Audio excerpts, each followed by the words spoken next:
पिछले लेक्चर में हम लोगों ने समांतर रेखा और तिर्यक रेखा के बीच बने कोण, इस टाइप से तीन कोणों के बारे में आपको बताया था। संगत कोण, एकांतर कोण और अंतः कोण। जिसमें एकांतर कोण में आपका दो टाइप था, अंतः एकांतर कोण और बाह्य एकांतर कोण। इससे रिलेटेड ये सारी चीजें पिछले लेक्चर में पूरा यही समझाया गया था आपको, और उसको आपने लिखा भी था। अब वो आपको अगर समझे हो तो आज का लेक्चर आपको इजीली समझ में आएगा, अगर उसको नहीं समझे हो तो ये फिर नहीं समझ में आएगा। तो यहाँ पे देखिए, ये क्वेश्चन मैंने आपको पिछली बार रिवीजन टाइप का दिया भी था और बहुत सारे स्टूडेंट्स ने करके दिया था कि संलग्न आकृति में कोणों के नाम एक अक्षर से दिए गए हैं, इसके आधार पर रिक्त स्थानों की पूर्ति करो। अब यहाँ देखिए दो रेखाएं हैं, एक ये तिर्यक रेखा है, ये दो रेखाएं हैं, एक तिर्यक रेखा है। यहाँ देखिए जो कोण बने हुए 8 कोण, 1 2 3 4 5 6 7 8, ये आठों कोणों के नाम अक्षर द्वारा दिए गए। जैसे ये पी कोण है, क्यू है, आर है, एस है, ये डब्ल्यू है, एक्स है, वाई है, जेड है। ये आठों कोणों के नाम अक्षर से दिए गए हैं और इसमें हमें कोणों को पहचानना है। तो जैसे सबसे पहले में संगत कोणों की जोड़ियां पहचाना। जोड़ियां मतलब आप जानते हो, पिछले वीडियो में बताया गया था कि जोड़ी मतलब होता है कि दो दो लोग, दो का समूह। तो जैसे कोण P का संगत कोण कौन है, तो P का संगत कोण कौन है, देखो W। कोण P का संगत कोण कौन है, W। तो यहाँ पे कोण P तथा कोण W। ऐसे ही फिर कोण Q का संगत कोण कौन है, कोण Q का संगत कोण कौन है, X। जैसे P का W है, कैसे समझ में आएगा P का W है, बताया था आपको कि जब एक संगत कोणों की जोड़ियां किसे कहते हैं, एक ही दिशा के कोणों को संगत कोण कहते हैं। जैसे जिस दिशा में P है उसी दिशा में W है, तो P के संगत W है। ऐसे जिस दिशा में Q है उसी दिशा में X है, तो Q के संगत X है। इसी तरीके से R के संगत देखना है, तो R के संगत, अब जिस दिशा में कोण R है उसी दिशा में कोण Y है। देखो जिस दिशा में R है उसी दिशा में Y है, तो R के संगत कोण Y है। और S, जिस दिशा में S कोण है उस दिशा में Z कोण है, तो S के संगत कोण Z है। ये संगत कोणों की जोड़ियां हो गई। मतलब ये देखिए कोण P के संगत कोण W है, कोण Q का संगत कोण X है, कोण R का संगत कोण Y है, कोण S का संगत कोण Z है। ये तो हो गई संगत कोणों की जोड़ियां। फिर है अंतः एकांतर कोणों की जोड़ियां। अंतः मतलब जो अंदर अंदर होते हैं, और एकांतर मतलब क्रॉस में, ऐसे तिरछा। एक तो अंदर अंदर और क्रॉस में, देखिए ऐसे और ऐसे, ऐसा क्रॉस में। तो देखिए क्रॉस में, S के क्रॉस में इधर अंदर अंदर कौन है, X। तो S का अंतः एकांतर कोण X है। ऐसे ही W और R, ये देखिए ऐसे तिर्यक, अंदर वाले और क्रॉस में, तो W का अंतः एकांतर कोण कौन है, R। तो W का अंतः एकांतर कोण है R। ये आपका पहला क्वेश्चन था जो बॉक्स टाइप था, जिसमें आपको ये भरना था यहाँ से डायग्राम देख के। ये आपको मैंने पिछली बार करने के लिए भी दिया था। उसके बाद हम प्रश्न 2 पर चलते हैं। अब यहाँ ध्यान देना कि आपको पिछला वीडियो पूरा अच्छी तरीके से याद होना चाहिए। अगर पिछले वीडियो को आपको याद नहीं तो फिर आपको प्रॉब्लम वहां पे फेस करना पड़ेगा। अब चलते हैं प्रश्न 2। प्रश्न 2 में देखिए फिर से यहाँ पे आकृति बनी हुई है, ऐसी दो रेखाएं हैं, एक तिर्यक रेखा है। तो इसमें ध्यान रखना कि ये दोनों डायग्राम में एक फर्क है। इसमें जो डायग्राम है देखिए ऐसे दो रेखाएं हैं और ऐसे ऊपर नीचे तिर्यक रेखा। देखिए ऐसे साइड दो रेखाएं हैं, ऊपर नीचे तिर्यक रेखा है। इसमें थोड़ा उल्टा डायग्राम बना हुआ है, ऐसे साइड रेखाएं हैं और तिर्यक रेखा जो है ये देखिए, ये ऊपर नीचे रेखाएं हैं और तिर्यक रेखा ऐसे देखिए ऐसे। तो डायग्राम को जो देखना पड़ेगा उसको आप ध्यान देना ऐसे जैसे A का संगत E, B का संगत F, D का संगत H, C का संगत G, ऐसा देखना पड़ेगा। अंदर वाले देखिए कोण हो जाएंगे, ये दोनों बाहर वाले, ये दोनों बाहर वाले। इसमें सबसे पहले बोला है अंतः एकांतर कोण। तो पहला है अंतः एकांतर कोण। अब कुल कितनी जोड़ियां होती है अंतः एकांतर कोण की, तो अंतः एकांतर कोण की 2 जोड़ियां होती है। जैसे अभी देखो अंतः एकांतर कोण आपने पहले क्वेश्चन में निकाला था, उसी तरीके से। तो पहली जोड़ी देखिए क्या हो जाएगी, अंदर वाले, अब ध्यान से देखना, एक तो अंदर वाला होना चाहिए क्रॉस में, तो जैसे बी के संगत एच, क्रॉस में देखिए बी का अंत एकांतर, संगत नहीं है, बी का अंत एकांतर कोण कौन है, एच। तो कोण बी तथा कोण एच। अब आइए जैसे बी का ऐसे क्रॉस में देखिए, अंदर वाले और क्रॉस में, तो बी का अंत एकांतर कोण एच है। ऐसे सी के क्रॉस में कौन है, ई, क्रॉस में अंदर और क्रॉस में, तो सी का क्रॉस में कौन है, ई, तो सी का अंत एकांतर कोण ई है, कोण सी तथा कोण ई। ये तो हमारा पहला हो गया अंत एकांतर कोण।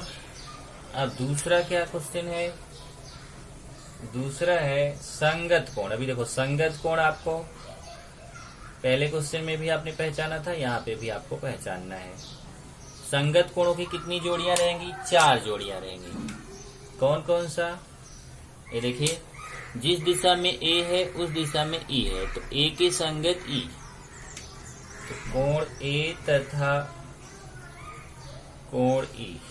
दूसरा,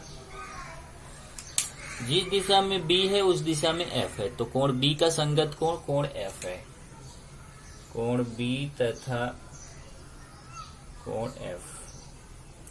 इसी तरीके से देखिए सी का संगत कोण जी है, जिस दिशा में कोण सी है उसी दिशा में जी है, तो कोण सी का संगत कोण कोण जी है,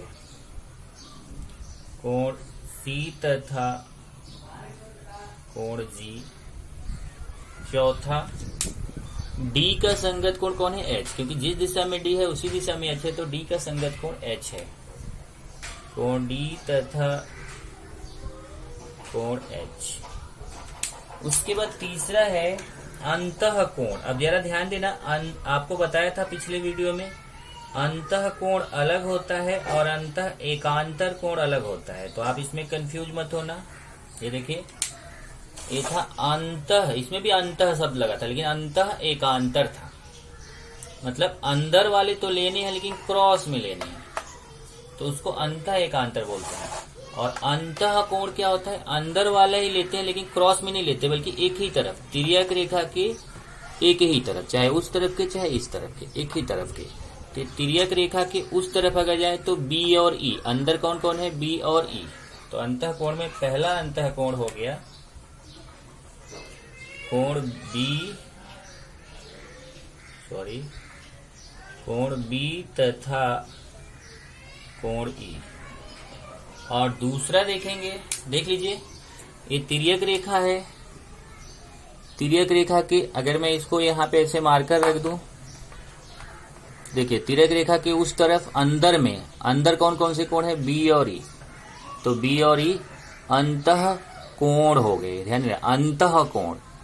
अब मैं इसको थोड़ा इधर कर दूं, अब तिर्यक रेखा के इस तरफ आ जाएंगे तो अंदर वाले सी और एच है, सी और एच कैसे कोण हो गए, अंतः कोण। तो दूसरा जोड़ी हो गया कोण सी तथा कोण एच। अब देखो, जो स्टूडेंट पिछला वीडियो देखा होगा उसको ये समझ में आया होगा, जो नहीं देखा होगा उसको तो समझ में आ रहा क्या बता रहे हैं, बराबर।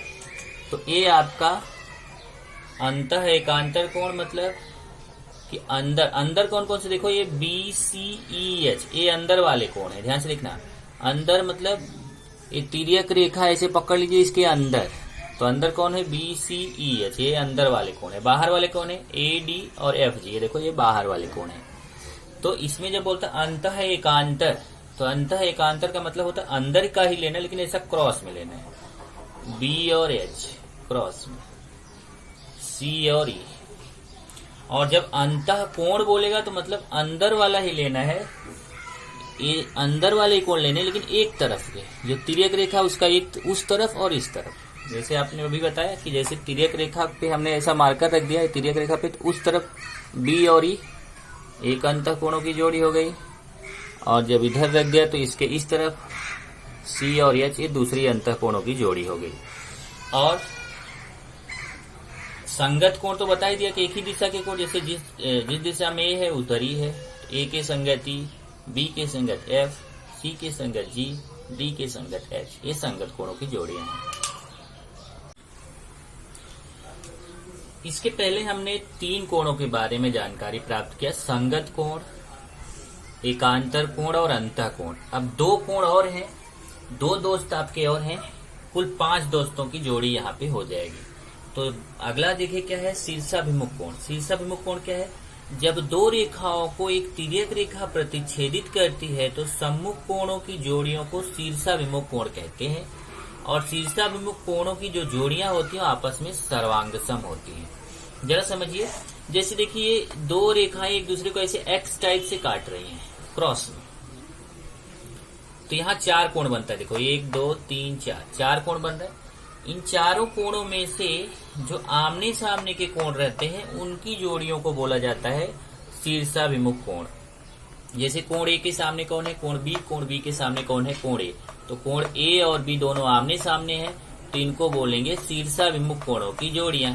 ऐसे कोण एक्स के सामने कोण वाई है, कोण वाई के सामने एक्स है, कोण एक्स के सामने कोण वाई के सामने एक्स, तो एक्स और वाई ये दोनों शीर्षाभिमुख कोणों की जोड़ियां हैं, और ये भी आपस में सर्वांगसम होती हैं। सर्वांगसम का मतलब क्या हुआ कि जितने अंश का कोण ए रहेगा उतने ही अंश का कोण बी रहेगा, और जितने अंश का कोण एक्स रहेगा उतने अंश का कोण वाई रहेगा। तो यहाँ देखिए कोण ए सर्वांगसम, कोण बी, ये सर्वांगसम का निशान है। कैसे, बराबर के ऊपर एक टेढ़ी लाइन खींच देते हैं, उसको सर्वांगसम बोलते हैं। और कोण एक्स सर्वांगसम, कोण वाई, तो कोण ए कोण बी के सर्वांगसम, कोण एक्स कोण वाई के सर्वांगसम। एक 5वां आपका दोस्त है रेखी युगल कोण। तो रेखी युगल कोण क्या होता है कि कोई रेखा है, उसकी एक ही तरफ जब 2 कोण बनते हैं तो उनका योगफल 180 अंश होता है, तो उन कोणों को हम रेखी युगल कोण बोलते हैं। जैसे देखिए एक ये रेखा है, देखिए ये देखिए एक रेखा है, ये रेखा है, इस रेखा के एक ही तरफ, मतलब जैसे रेखा का ये नीचे साइड है, ऊपर साइड है, तो चाहे नीचे चाहे ऊपर किसी भी एक तरफ, जैसे मान लीजिए ये ऊपर साइड है, तो ऊपर साइड में देखिए यहाँ 2 कोण बन रहा है, कोण एम और कोण एन।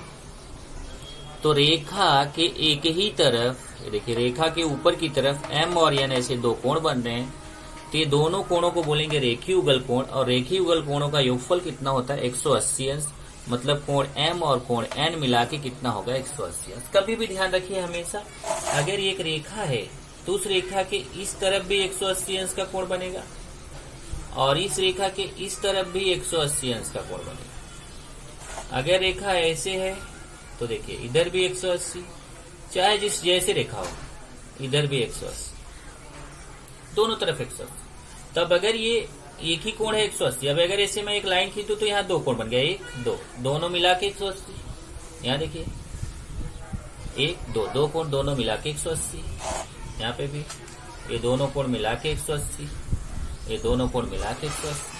तो इस तरीके से अगर रेखा के एक ही तरफ 2 कोण बनते हैं तो उन दोनों कोणों को मिला करके उनका योगफल 180 अंश होता है, जिसे हम बोलते हैं रेखी युगल कोण।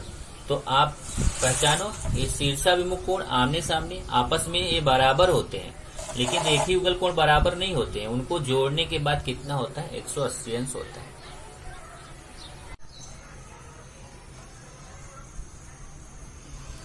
चलिए, अभी तक हम लोग पढ़ रहे थे कि 2 रेखाओं को तिर्यक रेखा अगर प्रतिच्छेदित करती है तो उनके संगत कोण क्या होता है, एकांतर कोण क्या होता है, अंतः कोण क्या होता है। अब यहाँ पे है 2 समांतर रेखाओं तथा तिर्यक रेखा द्वारा निर्मित कोण और उनके गुणधर्म। मतलब अगर 2 रेखाएं समांतर है, उनको एक तिर्यक रेखा प्रतिच्छेदित करती है, या 2 समांतर रेखाओं को एक तिर्यक रेखा प्रतिच्छेदित करती है, प्रतिच्छेदित करना मतलब काटती है, तो वहां पे ये 3 नियम आपको याद करने हैं। और ये 3 नियम आप याद कर लीजिए, क्योंकि इसी पे हमें प्रश्न संग्रह 2.2 करना है। पहला नियम याद करो कि संगत कोणों की जोड़ियां सर्वांगसम होती हैं। मतलब जो संगत कोण रहेंगे वो आपस में सर्वांगसम रहेंगे। सर्वांगसम मतलब बराबर रहेंगे। दूसरा, एकांतर कोणों की जोड़ियां सर्वांगसम होती हैं। मतलब जो एकांतर कोणों की जोड़ी रहेगी वो भी कैसी रहेगी, सर्वांगसम रहेगी। तो संगत कोणों की जोड़ी भी सर्वांगसम रहेगी, एकांतर कोणों की जोड़ी भी सर्वांगसम रहेगी। सर्वांगसम मतलब बराबर। और तीसरा, अंतः कोणों की जो जोड़ियां रहेगी वो सर्वांगसम नहीं रहेंगी, बल्कि उनका योगफल मतलब उनका जोड़ कितना रहेगा, 180 अंश। तो ये तीनों याद करो। कि संगत कोणों की जोड़ियां बराबर रहेंगी, एकांतर कोणों की जोड़ियां सर्वांग मतलब बराबर है, बराबर रहेंगी, पर अंतः कोणों की जोड़ियां जो रहेंगी उनका जोड़, उनका योगफल कितना रहेगा 180 अंश। ये तीनों से रिलेटेड हमारा प्रश्न संग्रह 2.2 है।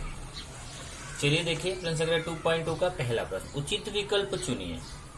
अब इसमें जैसे पहला क्वेश्चन है, संलग्न आकृति में यदि रेखा M समांतर रेखा, यानी देखिए रेखा M है, ये दोनों तरफ तीर लगा हुआ तो रेखा है M, इसका इस रेखा का नाम M है। ये दूसरी रेखा तीर लगा हुआ N, एक रेखा M है, रेखा N है। और ये तिर्यक रेखा, तिर्यक रेखा किसको बोलते हैं, जो इन दोनों रेखाओं को काटती है उसको तिर्यक रेखा बोलते हैं। तिर्यक रेखा P है, उनकी तिर्यक रेखा है। तो हमें ये x का मान यहाँ से निकालना है कि x का मान कितना है। तो सबसे पहले हम यहाँ पे देखेंगे कि ये दोनों समांतर रेखाएं हैं और ये तिर्यक रेखा है। कि ये जो यहाँ पे कोण दिया है 3x और x, ये कैसे कोण है, पहले आपको कोण को पहचानना पड़ेगा।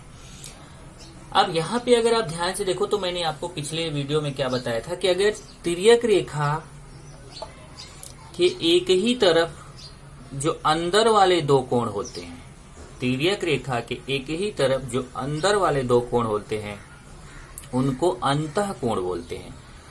तो ये दोनों कैसे कोण है, अंतः कोण है। और अंतः कोण की खास बात क्या होती है, यहाँ लिखा हुआ है देखिए कि अंतः कोणों का योगफल कितना होता है 180 अंश। मतलब कि अगर इन दोनों को हम जोड़ दें तो दोनों का जोड़ कितने के बराबर होगा, 180 अंश के बराबर। देख लीजिए अंतः कोणों की जोड़ियों का योगफल कितना होता है 180 अंश। तो 3x और x का योगफल कितना होगा 180 अंश। मतलब अगर हम 3x में x जोड़ दें तो किसके बराबर आएगा 180 अंश। ब्रैकेट में लिख दिया, क्यों, क्योंकि ये दोनों कैसे कोण है, ये दोनों अंतः कोण है। अब 3x है, यहाँ x के सामने यहाँ एक छिपा हुआ है, मतलब ये 3x है 1x है, 3x और 1x जुड़ के कितना हो जाएगा 4x और 180। अब 4 और x के बीच में यहाँ गुणा छिपा हुआ है, जैसे यहाँ 1 छिपा हुआ था वैसे यहाँ गुणा छिपा हुआ है। अब 4 का गुणा है, उधर जाके भाग हो जाएगा, यहाँ x बचेगा, उधर 180 अंश है और ये 4 उधर बटे में चला जाएगा भाग में।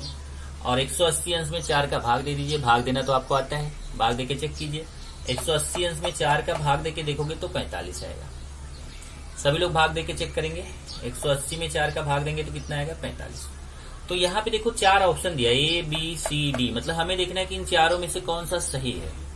तो आप देखोगे इसमें तो 45 अंश, ये देखिए A तो 45 है नहीं, B भी नहीं है, C वाला उत्तर 45 अंश है। तो C वाला उत्तर हमारे उत्तर से मिल रहा है, इसलिए हमारा उत्तर C जो है यह सत्य है। अब एग्जाम में आपको करना रहेगा तो आपको ये करके नहीं दिखाना रहेगा, एग्जाम में आपको डायरेक्ट उत्तर C लिखना रहेगा। ऐसे ही दूसरा प्रश्न देखिए, संलग्न आकृति में यदि रेखा A समांतर है, देखिए समांतर का निशान आपको पहले बताया था, ऐसे 2 लाइन खींच दो ऊपर नीचे करके, ये दोनों लाइन समांतर की निशान बोली जाती है। तो रेखा A समांतर रेखा भी, ये देखिए रेखा A है, रेखा B है, दोनों रेखाएं आपस में समांतर हैं। इस रेखा का नाम A है, इस रेखा का नाम B है, और ये जो रेखा है इसका नाम L है, ये तिर्यक रेखा है। रेखा L है, उनकी तिर्यक रेखा है। यहाँ पे भी उसी तरीके से x का मान निकालना है, लेकिन यहाँ एक प्रॉब्लम है डायग्राम में, और प्रॉब्लम ये है कि इसमें आपको यहाँ पे 4x दिया, यहाँ 2x। तो इसमें क्या था देखो कि इसमें हमें पता था कि ये तिर्यक रेखा है और तिर्यक रेखा के एक ही तरफ अंदर वाले ये दो कोण है, तो ये दोनों अंतः कोण है, तो इनके बीच आपस में संबंध हमने पता कर लिया। लेकिन इस क्वेश्चन में एक प्रॉब्लम ये है कि ये 4x और 2x के बीच कोई संबंध हम पता नहीं कर सकते, क्योंकि ये न तो संगत कोण है, न एकांतर कोण है, न अंतः कोण है। तब हमें यहाँ एक दूसरे को किसी को बुलाना पड़ेगा।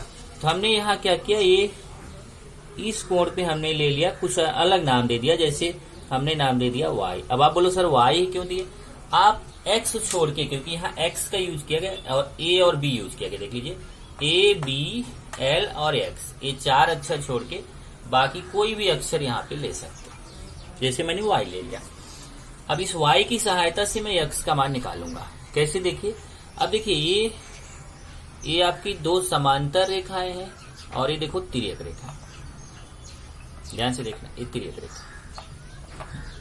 अब अगर आप देखोगे तो तिर्यक रेखा के एक ही तरफ ये दोनों कोण बन रहे हैं, तो ये दोनों कोण कैसे कोण है, अंतः कोण है। तो अब इनके बीच हम संबंध बना सकते हैं, लेकिन सबसे पहले हम बनाएंगे इन दोनों के बीच संबंध। ये देखिए ये दोनों रेखाएं एक दूसरे को प्रतिच्छेदित कर रही हैं। तो अभी आपको बताया गया था कि अगर दो रेखाएं एक दूसरे को काटती हैं तो ये जो आमने सामने के कोण रहते हैं उनको बोला जाता है शीर्षाभिमुख कोण, और शीर्षाभिमुख कोण आपस में सर्वांगसम होते हैं। इसका मतलब 2x और y दोनों आपस में बराबर हो जाएंगे। देख लीजिए, ये दोनों रेखाएं एक दूसरे को काट रही हैं तो ये आमने सामने के कोण हैं। 2x और y दोनों आमने सामने के कोण हैं, तो आमने सामने के कोण आपस में सर्वांगसम। x टाइप का जब कोण बनता है तो ये आमने सामने के कोण आपस में सर्वांगसम होते हैं। तो y जो है 2x के बराबर हो जाएगा। तो यहाँ देखो मैंने लिखा है y बराबर 2x। कौन सा कोण है? शीर्षाभिमुख कोण। y और 2x दोनों कैसे कोण है? शीर्षाभिमुख कोण है। अब हम देखेंगे कि ये दोनों कैसे कोण है, 4x और y कैसे कोण है। तो तिर्यक रेखा के एक ही तरफ अंदर अंदर बन रहे हैं। तिर्यक रेखा के एक ही तरफ अंदर अंदर वाले कोणों को अंतः कोण बोलते हैं। और अंतः कोण की खासियत क्या होती है? इनका योगफल कितना होता है? 180 अंश है। जैसे अभी ये क्वेश्चन किया था कि अंतः कोणों का योगफल 180 अंश, ऐसे यहाँ देखिए अंतः कोणों का योगफल कितना है? 180 अंश। मतलब 4x में y जोड़ेंगे तो 180 अंश। यहाँ देखिए 4x में y प्लस किया 180 अंश, ब्रैकेट में अंतः कोण। अब यहाँ देखिए y का मान 2x है। यही आपका सबसे इंपॉर्टेंट स्टेप है। इधर देखिए ऊपर y का मान 2x है। y किसके बराबर है? 2x के। तो 4x तो ऐसे ही लिखेंगे, केवल ये जो y है ना, यहाँ वाला जो y है ना, y को हटा के वहां 2x लिख देंगे। ध्यान से देखो, ये 4x प्लस y बराबर 180 अंश। क्यों? अंतः कोण।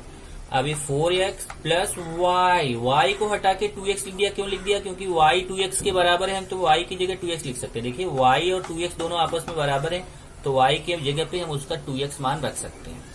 180 अंश। अब 4x में 2x जोड़ेंगे तो 4 2 6x हो जाएगा।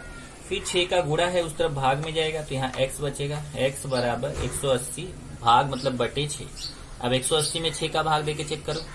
180 में 6 का भाग देंगे तो 30 अंश आएगा, मतलब x का मान 30 अंश आएगा। अब देखेंगे कि इसमें 4 ऑप्शन दिए गए हैं, उन चारों में से कौन सा ऑप्शन सही है। तो यहाँ पे मैंने ऑप्शन लिखा नहीं, तो इसमें 4 ऑप्शन है। उन चारों ऑप्शन में जो है, यहाँ मैं लिख देता हूँ ऑप्शन ए कितना है? 90 अंश। बी कितना है? 60 अंश। और सी कितना है? 45 अंश। और डी कितना है? 30 अंश। तो इसमें कौन सा उत्तर सही है? देखो, ए 90 दिया है, बी 60 दिया, सी 45, डी 30। तो हमारा उत्तर किससे मिल रहा है? डी वाले से मिल रहा है। तो हमारा डी वाला उत्तर सही है। यहाँ देखिए प्रश्न 1 हो गया। प्रश्न 1 में पहला दूसरा हो गया। प्रश्न 2 है, संलग्न आकृति में रेखा P समांतर रेखा Q है। देखिए ये रेखा P है, ये रेखा Q है। ध्यान से समझिएगा जरा, रेखा P है, रेखा Q है। ये रेखा P और रेखा Q दोनों आपस में समांतर हैं, और ये T तिर्यक रेखा है, S तिर्यक रेखा है। तो जरा सा ये दिमाग में रखो कि कौन समांतर है, कौन तिर्यक रेखा है। तो P और S ये दोनों, तो P और Q ये दोनों समांतर रेखाएं हैं, और T भी तिर्यक रेखा है, S भी तिर्यक रेखा है। अब हमें कोण X और कोण Y का मान निकालना है। तो अगर आप यहाँ ध्यान से देखो तो कोण X का मान इस 40 अंश की सहायता से निकालेंगे, और कोण Y का मान इस 70 अंश की सहायता से निकालेंगे। क्योंकि ये समांतर रेखा है, ये तिर्यक रेखा है, तो पहले इन दोनों के बीच हम देखेंगे, और फिर ये समांतर रेखा है, तिर्यक रेखा, फिर इन दोनों के बीच देखेंगे। तो हम जानते हैं कि 40 और x के बीच कोई संबंध नहीं है। तो सबसे पहले हमें यहाँ पे एक कोण मानना पड़ेगा, कि मान लेते हैं, देखो यहाँ पे एक कोण ले लेते हैं, एक कोण मान लेते हैं कि A है, और यहाँ एक कोण मान लेते हैं B है। अभी A और B की सहायता से हम x और y का मान निकालेंगे।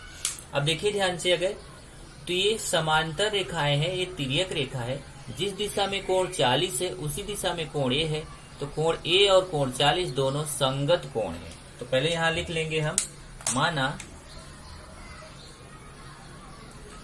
आकृति में कोण A तथा कोण B है। मान लेते हैं कोण A है, कोण B है। अब देखिए ध्यान से, अगर तो ये समांतर रेखाएं हैं, ये तिर्यक रेखा है, जिस दिशा में कोण 40 है उसी दिशा में कोण A है, तो कोण A और कोण 40 दोनों संगत कोण है। तो पहले यहाँ लिख लेंगे हम, माना आकृति में कोण A तथा कोण B हैं। मान लेते हैं कोण A है, कोण B है। तो पहले हम बताएंगे ए 40 अंश होगा, क्योंकि ए और 40 दोनों संगत कोण है और हम जानते हैं संगत कोण आपस में सर्वांगसम होते हैं, तो कोण ए कोण 40 अंश के बराबर होगा।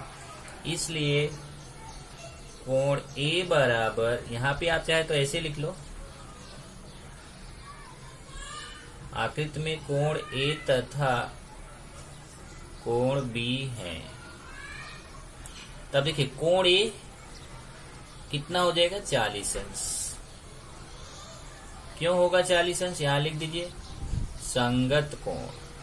कैसे कोण है, संगत कोण। समझ लीजिए फिर से, ये दो समांतर रेखाएं हैं, तिर्यक रेखा है, तो जिस दिशा में कोण ए है उसी दिशा में कोण 40 है, तो कोण ए और 40 दोनों संगत कोण है, तो ए का मान 40 अंश होगा, क्योंकि संगत कोण आपस में सर्वांगसम होते हैं। अब देखिए ये एक रेखा है, इस रेखा के एक ही तरफ देखो दो कोण बन रहे हैं। ध्यान से देखो, रेखा के एक ही तरफ दो कोण बन रहे हैं, तो अभी आपको मैंने बताया था रेखीय युगल कोण, और रेखीय युगल कोणों का योगफल कितना होता है 180 अंश। तो कोण ए और एक्स दोनों रेखीय युगल कोण है और इनका योगफल होगा 180 अंश। तो लिखेंगे यहाँ पे कोण ए प्लस कोण एक्स बराबर 180 अंश। कारण बताएंगे कि ए और एक्स दोनों रेखा के एक ही तरफ हैं, तो रेखीय युगल कोण है और एक ही युगल कोण आपस में समान होते हैं। अब देखिए कोण ए का मान 40 दिया है, तो कोण ए की जगह देख लीजिए, कोण ए का मान 40 है तो कोण ए की जगह मैं 40 लिख दूंगा। एक्स का मान मालूम नहीं है तो मैं ऐसे ही लिखूंगा उसको। अब ये 40 अंश को मैं उधर लेके जाऊंगा, तो ये 40 अंश है उस तरफ जाएगा तो प्लस है, उधर जाके क्या हो जाएगा माइनस, तो यहाँ कोण एक्स बचेगा 180 अंश, और ये 40 उधर जाके माइनस हो जाएगा 40 अंश। अब 180 अंश में से 40 अंश माइनस कर दीजिए, 180 में 40 माइनस करेंगे, माइनस करना आपको आता है तो आएगा 140 अंश। इस तरीके से हमें कोण x का मान मिल गया कितना 140 अंश। अब हम कोण b का मान यहाँ पर ज्ञात करेंगे कि कोण a का मान तो हमें मिल गया 40 अंश।